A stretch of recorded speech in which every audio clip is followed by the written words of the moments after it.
Hi everyone, आप सभी का स्वागत करती हूँ मैं अपने इस यूट्यूब चैनल पे, जहाँ मैं शेयर करने वाली हूँ आप सभी के साथ कि किस तरीके से आप अपनी लाइफस्टाइल में बस थोड़ी सी चेंजेस करके अपने आप को हेल्दी रख सकते हैं।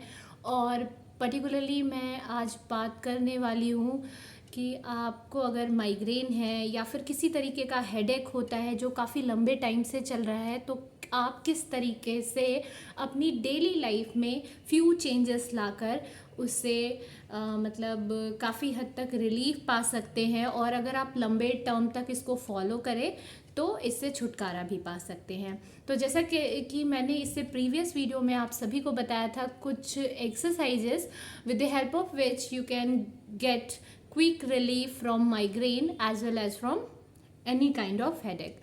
So continuing that particular part, आज हम डिस्कस करेंगे इस वीडियो में कि हम डेली लाइफ रूटीन में क्या चेंजेस लाए। तो सबसे पहले, जैसा कि आप सभी को पता होगा कि जो हमें बॉडी में किसी भी प्रकार का दर्द होता है, पेन होता है, उसके रूट कॉजेस में से एक रीज़न क्या हो सकता है? Gastric problem. मतलब आपकी बॉडी में गैस का फॉर्मेशन होना, ठीक है, एसिडिटी हो जाना, एसिड रिफ्लक्स आना, ये सारे क्या है कि आप क्या मतलब प्रतीत कर रहे हैं, क्या शो कर रहे हैं कि आपका जो स्टमक है, आपका जो गट है वो क्लियर नहीं है, ठीक है। तो जब कभी भी हमें हेडेक होता है या फिर हमें माइग्रेन पेन होता है, ये सारे किस रीज़न से हो सकते हैं? तो ये हमारे गट के क्लियर ना होने के कारण भी हो सकते हैं। तो आपको सबसे पहले इन चीज़ों पे ध्यान देना है। और गट को क्लियर करने का तरीका क्या है, गैस से छुटकारा पाने का तरीका क्या है? तो इसके लिए आपको सबसे पहले करना क्या है कि अपने स्लीपिंग पैटर्न में सुधार लाना है। Sleeping pattern is also one of the reason for gastric problem. आज के लाइफस्टाइल में होता क्या है कि हम काफ़ी लेट नाइट सोते हैं और फिर मे बी वर्क प्रेशर के कारण हम जल्दी उठ जाते हैं। तो जिसकी वजह से होता क्या है कि हमारा जो एक स्लीपिंग साइकिल है, जो कि 6 to 7 आवर्स का होना चाहिए, वो कंप्लीट नहीं हो पाता है, जिसकी वजह से हमें हेडेक हो सकती है। सेकंड रीज़न क्या होता है कि हमें जल्दी खाना लेना चाहिए। मतलब नाइट में, जैसा कि आपने देखा कि हमारे जो एंसेस्टर्स थे वो क्या करते थे, जल्दी सो जाते थे, जल्दी अपना जो है डिनर लेते थे, जिसकी वजह से वो काफ़ी लंबे समय तक जीते भी थे और उनको इतनी हेल्थ इश्यूज़ नहीं होती थी जितनी कि आज हमें होती है।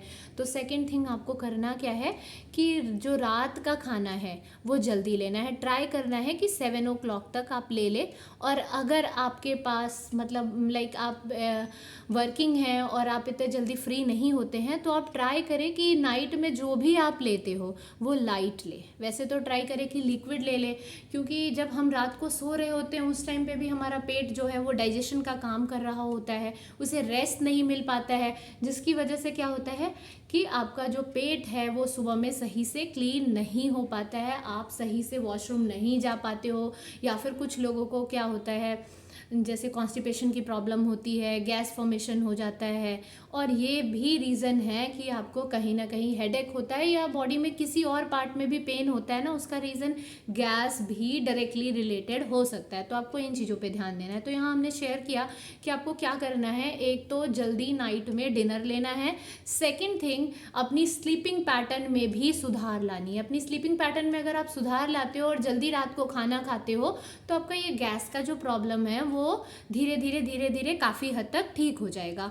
और अगर आप वर्किंग हैं और आप रात को 9 बजे आते हो, ठीक है, और आपके साथ ऐसा है कि आप इस रूटीन को फॉलो नहीं कर पा रहे हैं, तो ट्राई कीजिए कि आप नाइट में लिक्विड लें और साथ में इंटरमिटेट फास्टिंग करें। इंटरमिटेट फास्टिंग यानी कि आपको करना क्या है कि कम से कम 12 घंटे तक कुछ खाना नहीं लेना है, और कोशिश करना है कि इस 12 घंटे को मतलब आपको 16 आवर्स में भी चेंज करना है। 16 आवर्स तक इसको एक्सटेंड कर देना है। पहले 12 घंटे से आप स्टार्ट करें, क्योंकि मे बी आप इनिशियली 16 आवर्स से स्टार्ट करोगे तो हो सकता है आपको इसकी वजह से भी गैस बनने लगे। तो आप पहले स्टार्ट करें 12 आवर्स से, फिर इस विंडो को एक्सटेंड करते हुए आप जाए 16 आवर्स तक। 16 आवर्स का इंटरमिटेट फास्टिंग करना है। अब आता है कि हम क्यों करें इंटरमिटेट फास्टिंग। तो जब आप इंटरमिटेट फास्टिंग करोगे, इतने टाइम तक खाना नहीं खाओगे, तो क्या होगा कि आपके जो किसी भी खाने को डाइजेस्ट होने में, जैसे आप मेनली हमारा जो स्टमक वर्क कर रहा है वो 8 आवर्स तक में उस खाने को डाइजेस्ट करता है। अब सारे खाने को 8 आवर्स में नहीं करता। आपने लिक्विड लिया उसका आवर्स कम होगा, आपने कुछ रॉ मटेरियल ली वो भी जल्दी डाइजेस्ट हो जाता है। लेकिन अगर हम कुछ फास्ट फूड जैसा खाते हैं या फिर हम ऐसी कुछ चीज़ें खाते हैं जो बहुत ही ज़्यादा तली भुनी हुई होती है, तो उसको डाइजेस्ट करने में काफ़ी टाइम लगता है। तो उसके अकॉर्डिंग क्या होगा कि अगर आप जैसे 16 आवर्स का गैप लेते हो, तो 16 आवर्स के गैप में क्या होगा कि जो खाना है वो डाइजेस्ट भी हो जाएगा, प्लस स्टमक को भी रेस्ट करने का टाइम मिलेगा। और उस रेस्टिंग आवर में स्टमक क्या करेगा, जो पहले से स्टोर्ड जो आपकी बॉडी में क्या है, वेस्ट प्रोडक्ट्स है, वेस्ट मटेरियल है, फैट्स है, उसको डाइजेस्ट करना स्टार्ट करेगा। और ऑटोमेटिकली जो बॉडी में है जितनी प्रॉब्लम है वो धीरे धीरे ख़त्म होना स्टार्ट हो जाएगी। इस प्रोसेस के थ्रू आपके कई सारे डिजीज़ ऐसे होंगे जिसके बारे में आपको पता तो नहीं होगा, लेकिन वो भी धीरे धीरे क्या होने लगेगा, ख़त्म होने लगेगा। और साथ में आपका वेट लॉस का भी प्रोसेस स्टार्ट हो जाएगा। तो आपको एक ये फॉलो करना है, ठीक है। तो हमने यहाँ डिस्कस करा 3 चीज़ों को। इसके साथ आप क्या कर सकते हो, जैसे स्ट्रेस की वजह से भी गैस की फॉर्मेशन होती है। हम वर्क प्लेस पे जाते हैं या हमारे फैमिली में कुछ ऐसे इश्यूज चल रहे होते हैं जिसका हम काफ़ी ज़्यादा, जिसकी वजह से स्ट्रेस में आ जाते हैं और हमें हमारे बॉडी में ऑटोमेटिकली गैस फॉर्म होना स्टार्ट हो जाता है, जिसकी वजह से आपको क्या होता है कि हेडेक होना स्टार्ट हो जाता है या फिर माइग्रेन स्ट्राइक कर जाता है। तो आपको ट्राई क्या करना है, ऐसे सिचुएशन में काम रहने की कोशिश करना है। लेकिन ये अपने हैंड में नहीं होता है कि हम काम रहे, ठीक है। तो आपको करना क्या है कि एवरी डे, जैसा कि प्रीवियस वीडियो में भी मैंने बोला था, और आप एक बार करके देखना और आप खुद देखना कि कितना बेनिफिशियल है ये। आप ओम की चैंटिंग करें, ठीक है।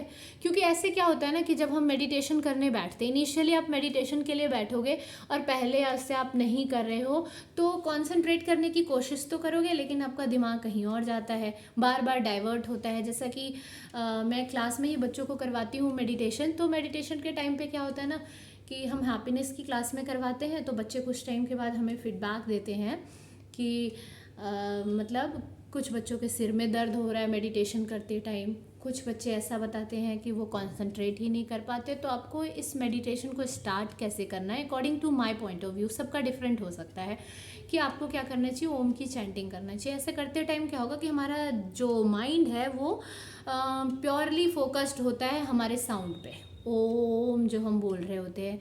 और आप देखोगे कि अगर आपने 15 से 20 बार ओम की चैंटिंग कर ली तो आप देखोगे आपका माइंड बिल्कुल रिलैक्स हो जाएगा, आप बिल्कुल फ्रेश फील करोगे।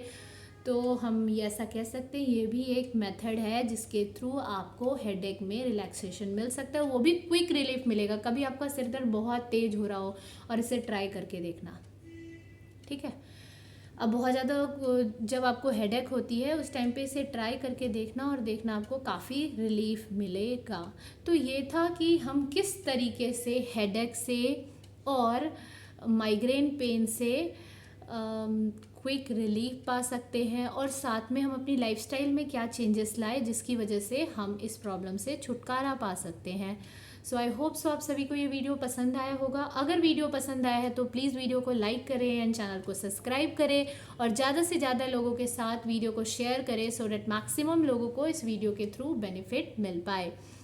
साथ ही इस वीडियो में मैं कुछ इंटरेस्टिंग मतलब इस चैनल के थ्रू कुछ और भी चीज़ें इंटरेस्टिंग बताने की कोशिश करूँगी। So thanks for watching this video, thank you all.